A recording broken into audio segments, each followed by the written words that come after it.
welcome back to the sixth component, where the sixth component is you. I'm Kaitlin. And I'm Laura, and today we're going to be talking a little bit about contacting your legislator or legislators. Yeah. So, you've done this a lot, haven't you? I've done this a lot. I'm very passionate about this, and I apologize in advance because I'm probably going to speak a lot about it today. And I'm going to let her. So, okay, Kaitlin, why do you feel this passion? What is it for you? Yeah, so I guess, the way we should really look at it, and I understand that people have very different political viewpoints. We're not going to try to pick sides here today. We're not going to go into any of that. But I think that my personal opinion is that the legislators are supposed to be working for us, right? You bet. And I think in the last, I don't know, however many years, it doesn't so much feel like that's the case anymore. And I think then people feel that it's not important to share their opinions or their ideas or experiences with their legislators. And honestly, they have to make so many decisions during a day about every topic that's out there.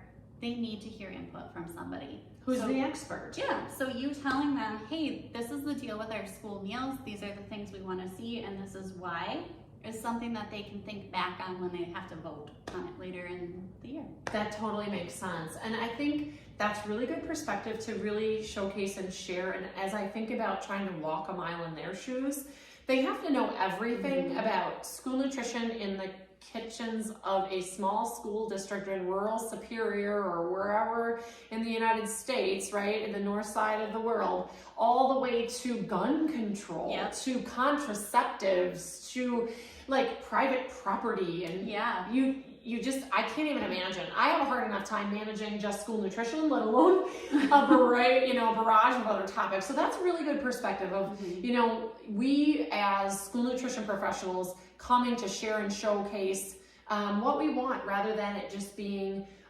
some random individual who's never maybe been in food service, or maybe a very passionate parent who understands what it feels like to be a mom and very advocating for their child, but not necessarily advocating for larger school districts with, let's say, over 10,000 students.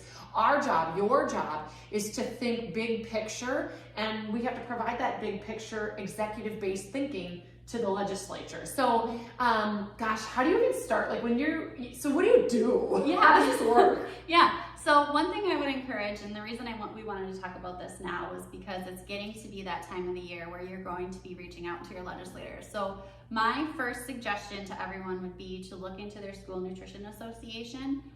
Typically, there is a there's a legislative committee on your school nutrition association. Typically this time of year, there is some kind of conference or some kind of handouts that come out and tell you what your state is advocating for at that time. I think that is going to be your first resource. I know, for instance, ours, I'm on the committee, so I'm going to plug it a little bit. Ours has a virtual conference that all of the SNA members or anybody truly can attend it. And we give handouts out. This is how you send an email. This is who you should contact. This is how you find out who to contact. And you might have multiple legislators for the school district you work in versus the home address you have. So for instance, my home address is not the same state legislator as my school address. So I try to contact both of them.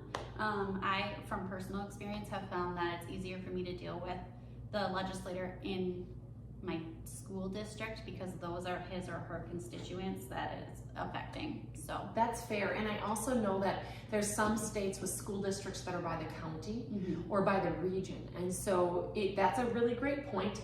And I think both is valid, whether it's in your personal property or whether it's in your personal, place of work. So that makes total sense. I do remember as well, I was able to attend a Nutrition Association legislative day, and I really found it valuable because they literally laid out your talking points for you.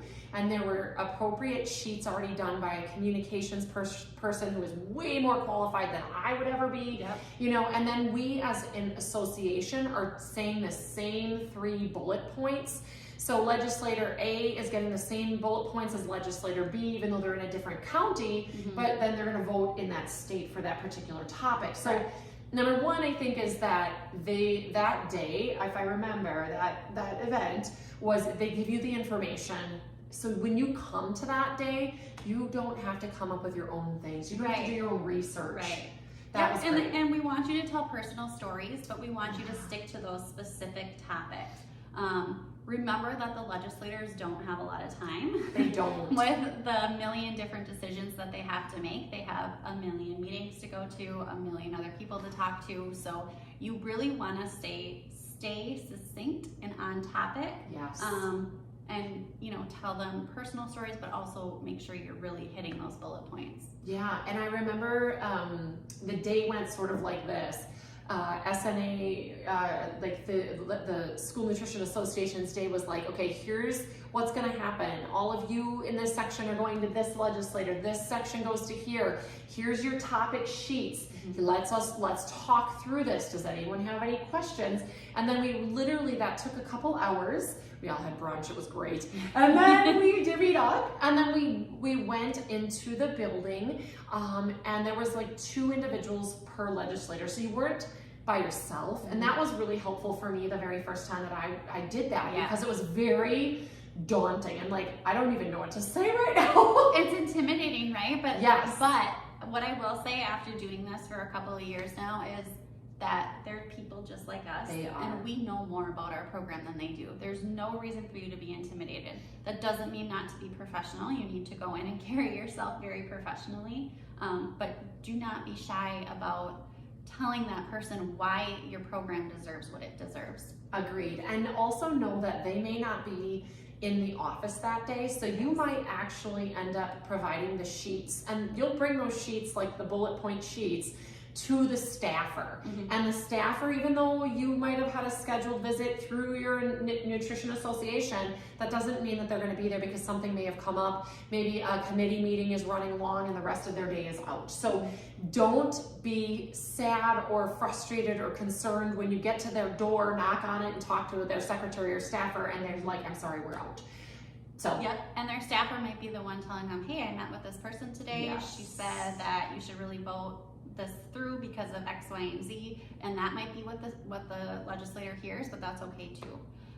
So what we're doing this year is a little bit different in our state. We're doing a virtual meeting with the people who are wanting to meet with their legislators. So we're going to do that beforehand. We're going to say, these are all of our points, and we're actually encouraging people this year to invite their legislator to their school and give them a tour of breakfast or lunch or whatever they would like to do. Anytime you can get that person in the door, it's fantastic. They learn so much. Yeah, I think kinesthetic learning really matters, and if you can have them walk away with one of the breakfasts or lunches, that's also good too. Yes. So you can get from their stomach to their head real quick if you can get them a lunch or meal.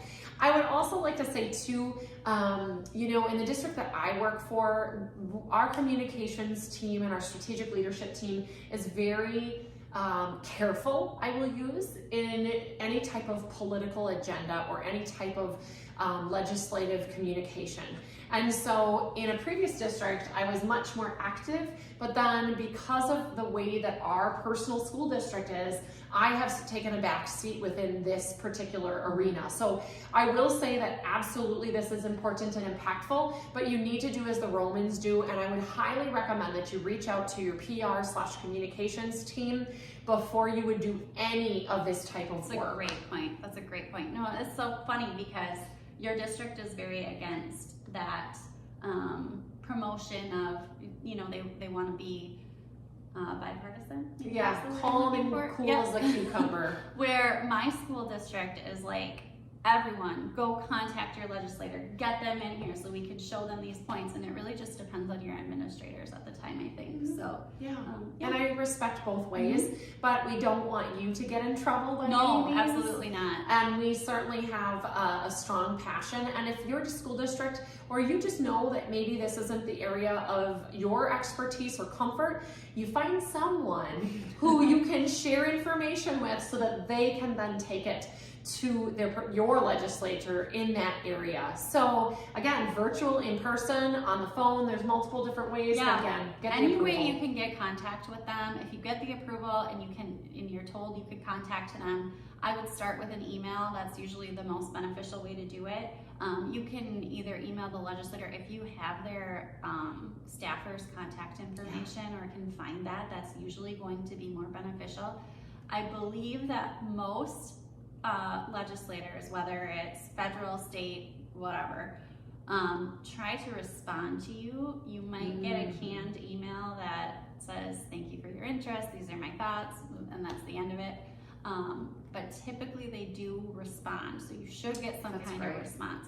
If you don't, I personally have this feeling of like, you're the expert, you just keep trying. Yeah, keep be the squeaky wheel. Yep. It's okay. So what's the challenge? What does this look like? Yeah, so my challenge, and Laura's challenge as well, today is to reach out to your school nutrition association and find out if you're having any kind of advocacy day. If you are, sign up. If you're not, shoot an email to them and ask them how you can get involved. Because every state's gonna have a little bit different stuff that they're gonna be asking for. So, and just remember, if you're uncomfortable in the process, being uncomfortable is going to stretch you. It's going to change you personally as a professional, and it's also going to help all of us do what's best for kids. And even if our opinions might differ a little bit, the point is that you're becoming a leader, you're learning to talk extemporaneously, and you're just learning a little bit more about your association as well in the process. So even if it's a challenge, we hope that you try it, and it's not always going to be comfortable, but you're going to do great. We just know it. yeah, So, and if you don't want to do it by yourself, find a partner. find a partner, phone a friend, phone a friend. All right, everybody, have a great week, and thank you so much for listening. Bye.